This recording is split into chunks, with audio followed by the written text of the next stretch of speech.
talking to Don Samuelson. Yes. We were about to start the trial. Yes. Or at least we were leading up to the trial. Yes. My correction. So let's do that. Tell me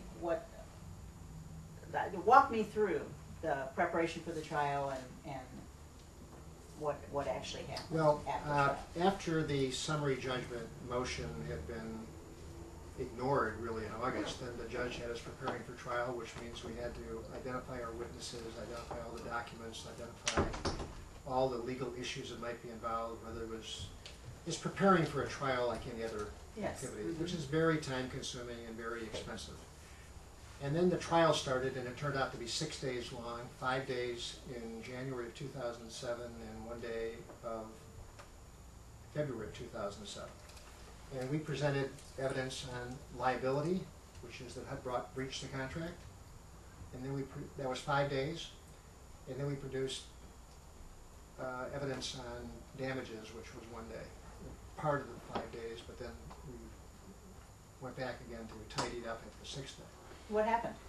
Well, Freddie Batchelor gave her testimony that this was all proceeding wonderfully and that we were proceeding correctly. And that we being HUD. We meaning the collaborative forces of Englewood and HUD. The relationship. Yeah, we had worked out with Freddie a pretty compatible relationship. We were both interested in solving the problem. Okay. So she testified. Who was Freddie again? Freddie was the person in the enforcement center specifically responsible for the project. She had visited the project on multiple occasions. She, of all the collective wisdom that HUD had on this project at that point, she had 95% of it. Interesting. So she was kind of like the project manager or project She was the leader. project manager from the enforcement center, but then ultimately it came back to be the project manager from HUD when it was referred back to HUD Multifamily. Right. In any event, she testified, and John Hayes testified, the owner, and the chief management officer did, and the architect did, Ted Dene, and I did. So we all testified, and essentially our arguments were, we had a contract, there was no justifiable reason for terminating it, HUD improperly terminated it, and that was the end of our story, essentially. HUD then didn't really produce any case of their own. They really spent time just questioning us about our case. And their arguments were essentially three. That there was a prior default under the contract by virtue of the failure to keep the building decent, safe, and sanitary in 2001 when the inspections were made. That was 80% of their activity. Then they also had a little bit saying... And the default was that safe and sanitary that you Yes, it was not safe and sanitary, and that relieved them from any responsibility for running the contract. Okay. A so-called prior default relieving them of their obligations on the contract. Secondly, they said, by the way, and another argument is that we replaced the contract. This 4-year contract was replaced with a 90-day contract that was essentially eliminated and replaced the 4-year contract. That was their second major argument, and our arguments were that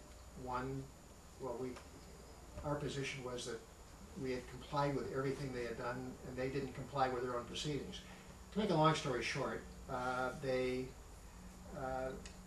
we finished that presentation, and then we had a presentation on damages where we basically presented, here is what we would have earned in subsidy if the contract hadn't been breached, this is what we did earn, the result is the damages, and that was sort of the end of the trial. Okay. And 6 days to make those simple points, essentially. And HUD didn't put on any really case of their own, so they didn't testify the damages. Mary Anderson, who could have shown up to say, this was the reason for the error, these were the concurrences, she elected not to testify. She could do that? Yes, she can. When you get into the middle of this, you find that our American legal system is not all it's cracked up to be in terms of finding justice. Greg Gustin chose not. That's depressing. It is. Greg Gustin didn't testify, and what you really did have is quite a bit of testimony by Hinsberger to say yes, there was no vouchers issued, Secondly, one of the reasons for the justification for our default was the fact that there was no 100% inspection of the units in March of 2001, and that the contract had been made in error, and the contract had been amended. Those were their arguments. We then, to move forward 6 months later, in November 30th of 2000. Just a little bit of lesson in the law here. I'm going to interrupt you just a second. I'm stuck on this. Contract had been made in error.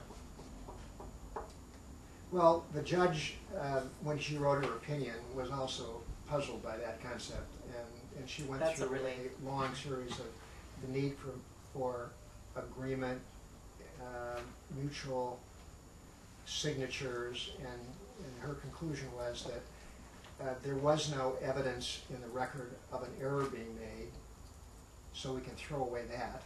Okay. The concept of an amendment being made by crossing out provisions in your contract was sort of laughable.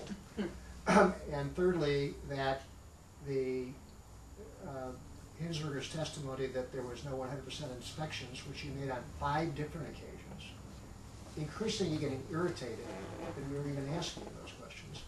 But then ultimately Ted Dene showed up and said, this is what I did to inspect all the units. All right, we'll break here and come back And then to Hinsberger find said, out what happened. Okay. Oh, this is so sad. We'll be back.